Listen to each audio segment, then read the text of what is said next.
இப்போ பைபாஸ்ன்னு ஒரு பேஷண்ட் வரோம், பைபாஸ் பண்ண போகிறேன் அப்படின்னு ஒரு பேஷண்ட் வராங்க. நம்ம என்ன செய்யணும்னா ஹார்ட்டை தொடரவே கிடையாது, ஹார்ட் ட்ரீட்மெண்ட் கொடுக்க வேண்டிய அவசியமே இல்லை. அந்த சம்மந்தப்பட்ட பேஷண்ட் நம்மகிட்ட வரும்போது சொல்வார், இது மாதிரி ஹார்ட் பைபாஸ் சர்ஜரி பண்ண போகிறாங்க, இது மாதிரி பிரச்சனை கொடுக்கப்படுதுன்னு சொல்லும்போது நம்மளுக்கு ட்ரீட்மெண்ட் கொடுக்க ஆரம்பித்தா கூட நம்ம ஹார்ட்டை தொடர்றது கிடையாது. அதுக்கு இந்த கொழுப்பு சேர்ந்த மூல காரணமான மண்ணீரலையும் வயிறையும் சரி பண்ணும்போது கொழுப்பு தானாகவே குறைஞ்சி நிறந்தவன் நல்லா போயிடுறாங்க. இதுதான் நமக்கு கொழுப்பு தேவை சொல்றது காரணம் தான்.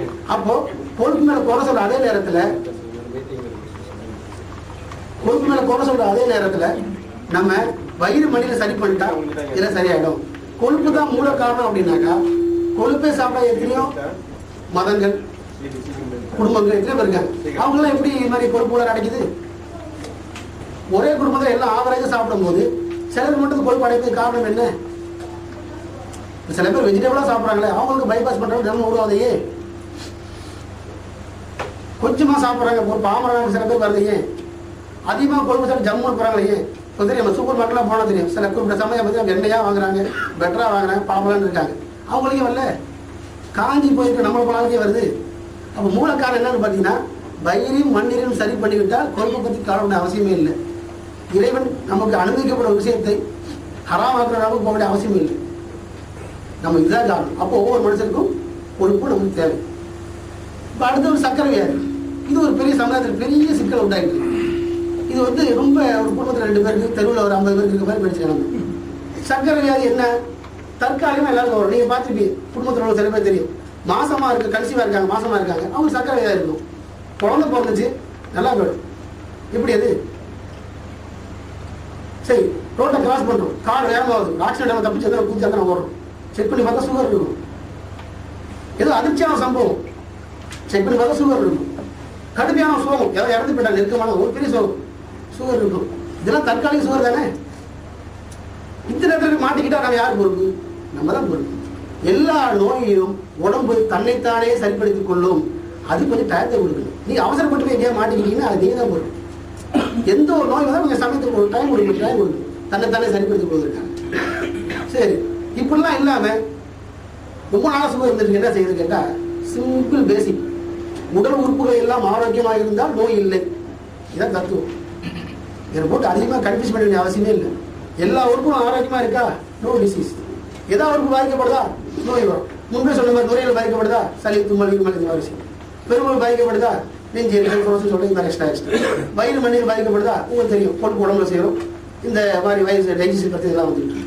சிறுநீர் பாதிக்கப்படுதா, உங்களுக்கு தெரியும், பேக் பெயின் போக்குவரத்து இதெல்லாம் வந்துருக்கு. இவன் லிவர் இதெல்லாம் பாதிக்கப்படுதா, நோய்களும் மஞ்சள் கவலை போக்குவரத்து அவசியம். அப்போ ஒவ்வொரு உறுப்புகளும் ஆரோக்கியமா இருக்கும்போது எந்த நோயும் வர வேண்டிய அவசியம் இல்லை, வராது. இப்போ ஒன்றும் உதாரணம் சொல்லலாம், காலரா வருது, ஒரு காலரா வருதுன்னு வச்சுங்களேன். ஒரு வீட்டில் ஒருத்தர் இறந்து போகிறான், 3ஆவது வீட்டில் இறந்து போகிறான், 5ஆவது வீட்டில் இறந்து போகிறான், இப்படி இறந்து போயிட்டாங்க. ஏன் ஒரே வீட்டில் எல்லாம் இறந்து போட்டதுன்னு?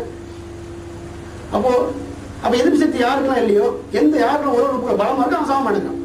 இன்னொரு உதாரணம் சொல்லலாம், இப்போ எல்லாரும் ஐஸ்கிரீம் சாப்பிட்றோம், எல்லாருக்கும் சளி தும்மல் வரும், வரதில்லை.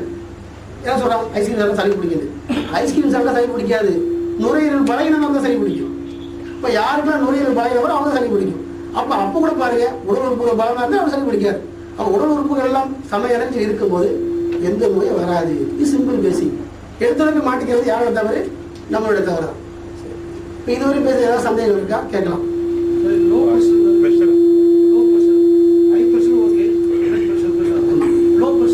Very good. அதாவது இந்த உறுப்புகளோட கம்யூனிகேஷன் தொடர்பு சரியா இருக்கான்னு முதல்ல பாருங்க. கோமான ஒரு ஸ்டேஜ், கோமான ஒன்று இருக்கு பாத்தீங்களா? கோமா என்ன? லோ பிபி, ஹை பிபி, ஏதோ ஒரு பிபி. ஆனா சொல்ல கேட்டீங்கன்னா எல்லா உறுப்புகளும் சேர்ந்து செய்யும் ஸ்ட்ரைக் தான் கோமா. இப்ப நான் இங்க நிக்கிறேன், தள்ளிட்டு இருக்கேன், கண்ணை மூடிக்கிட்டேன். இப்ப என்ன துப்பாக்கி எடுத்து சுட வரீங்க, எனக்கு தெரியுமா? கத்தியால குத்த வரீங்க, தெரியுமா? தெரியாது. இப்ப நின்றுட்டு இருக்கேன், ஒரு ஆள் மாலையை கொண்டு வரீங்க, சந்தோஷமா சிரிக்கிறேன், எப்படி தெரியுது? எப்படி தெரியுது? இப்போ மூளை அப்பயும் இருந்துச்சா இல்லையா? துப்பாக்கி சுட வந்தீங்க கொஞ்சம் முன்னாடி, அப்ப மூளை இருந்துச்சா இல்லையா? இருந்துச்சு. இப்ப மாலை போட வரீங்க, இப்பயும் மூளை இருந்துச்சா இல்லையா? துப்பாக்கியா சுட வரது ஆபத்து, அப்ப மூளையை தெரியப்படுத்த எனக்கு உறங்கிடுச்சு. மூளை உறங்கவில்லை, கண்ணு தகவலை தெரியப்படுத்தவில்லை. கண்ணு பார்க்கல, கண்ணு பார்த்தாதான் தகவல் தெரியப்படுத்தும். கம்யூனிகேட்டிங்.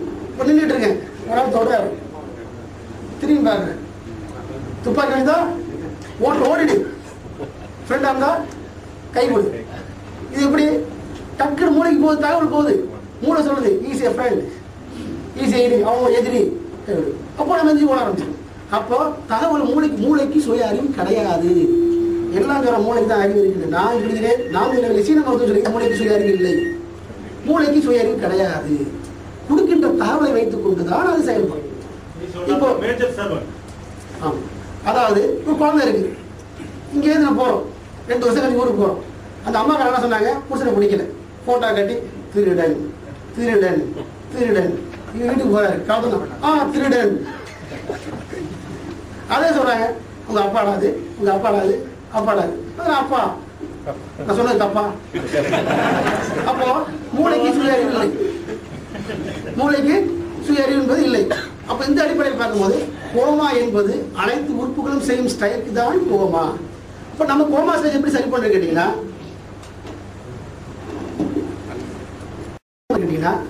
எல்லா உறுப்பையும் நம்ம தொடர்படுத்தி விடுறோம் மூளையோட, எல்லா உறுப்புகளையும் நம்ம மூளையோட தொடர்படுத்தி விடுறோம். இதுதான் நம்ம கோமா ஸ்டேஜ். இதே விஷயம் தான் இப்ப அதுதான் வந்துட்டு இருக்கு. இப்ப சொன்னது இந்த லோ பிபி ஹை பிபி இருக்கு இல்லையா, சில நேரம் ஹார்ட் தன்னைத்தானே பலகீனப்பட்டு போயிருந்தா அது சரி பண்ணா சரியாகிடலாம். இது மாதிரி கம்யூனிகேஷன் தொடர்புல ஏதாவது தகவல் தொடர்புல ஏதாவது தவறு அது சரி பண்ணா அது சரியாயிடும். அதோட சரி பண்ண முடியாதுன்னு உலகத்தில் எதுவும் கிடையாது, ஒரு சர்டன் லிமிட் வரைக்கும். டாக்டர் என்ன கொஸ்டின், பிபியை பத்தி ட்ரீட்மெண்ட் இல்லைங்களா? பிபி இருக்குது, அது எதுவும் வந்து விபரீதத்தை உண்டாக்கல, ஆபத்து உண்டாக்கல. நம்ம ஃபர்ஸ்ட் என்ன கேக்குறீங்க அதானே? இல்ல டேப்லெட் கூட எடுக்கக்கூடாதுன்றீங்க. அதாவது அந்த ட்ரீட்மெண்ட் என்ன? பிபி வந்துச்சுன்னா ஹைப்பர் டென்ஷன் இருக்கு, ஹை பிபி வருது, அதுக்கு ட்ரீட்மெண்ட் என்ன? எடுத்தோடனே யாருக்கு ஹைப்பர் டென்ஷன்லாம் வராதுங்க, யாருக்கு வராது வந்து கேள்வி யாரும் ரொம்ப 1000 லட்சத்துல ஒன்றா இருக்கும். இது மாதிரி மாத்திரை சாப்பிட்டு ஸ்டெப்பா படியேறி போனா தான் மொட்டை மாடி வரும். அது மாதிரி இதை தான் வந்துட்டு இருக்கும். இது ஒரு கேள்வியெல்லாம் கொஞ்சம் எழுதி வச்சுட்டு கொடுத்தீங்கன்னா ஒரு பதில் சொல்லிட்டு வந்துட்டு இருக்கலாம். அதாவது இந்த மாதிரி மாத்திரை சாப்பிட்டு வருது பார்த்தீங்களா, அவங்களுக்கு தான் அந்த பிரச்சனை வருது. இப்போ சாப்பிட்டு வரும் கொஞ்சம் சொன்னேன் இல்லையா, ஒவ்வொரு ரூபாய் பாதிக்கப்படும் போது கடைசியில் ஹைப்பர் அது மாதிரி ஆனதுக்கப்புறம் எந்திரிக்காத, பெட்லேயே படுத்துக்க அப்படின்னு ஆகிடும். இதான் விஷயம். இப்போ ஆரம்பத்தை சரி பண்ணும்போது சரியாகிடும். பிபி ஆரம்பிச்சதுன்னா அதுக்கு என்ன டாக்டர்? பிபி ஆரம்பிச்சுன்னா 2 ரகம். அதாவது இறைவனுக்கு நன்றி சொல்லுங்கள். உங்கள் உடம்பில் ஏதோ ஒரு பிரச்சனை இருக்கிறது, இறைவன் உங்களுக்கு அருள் செய்து அந்த ரத்தத்தை அங்கே அனுப்பி வைக்கின்றான், நலமாக போகின்றீர்கள் அர்த்தம். லோ பிரஷர் தாங்க ரத்தம் அனுப்ப மாட்டேது. ஆமா, அப்படி வந்து நல்லா ஒரு ட்ரீட்மெண்ட் எடுத்து சரி பண்ண வேண்டியது. அப்போ ட்ரீட்மெண்ட் சரி பண்ண வேண்டியது. இப்போ இது வந்து சில விஷயங்கள் வந்து இப்போ பிளட் ப்ரெஷருக்கு என்ன ஃபர்ஸ்ட் எய்டு அப்படின்னு கேட்டீங்கன்னாக்கா, சில விஷயங்கள் வந்து நம்ம மயக்கத்தில் சொல்லித்தரேன், மயக்கம் என்னத்தை சொல்லித்தரேன். ஆனால் சில விஷயங்கள் வந்து நம்ம எந்த ஒரு பாதிக்கப்பட்டு இதே இப்படி ஆயிடுச்சுங்கிறத பார்த்து செக் பண்ணி ட்ரீட்மெண்ட் கொடுத்தாங்க.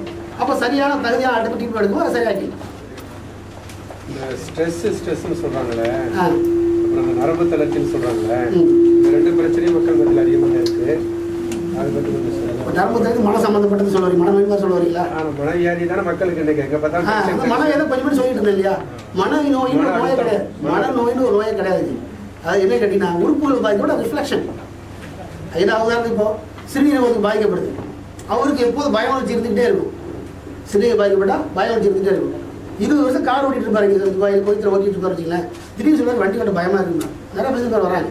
காரணம் சிறுநீரக பாதிக்கப்பட்டதான் காரணம். அது சரி போடுவது அந்த சம்மந்தப்பட்ட சரியாகிடும்.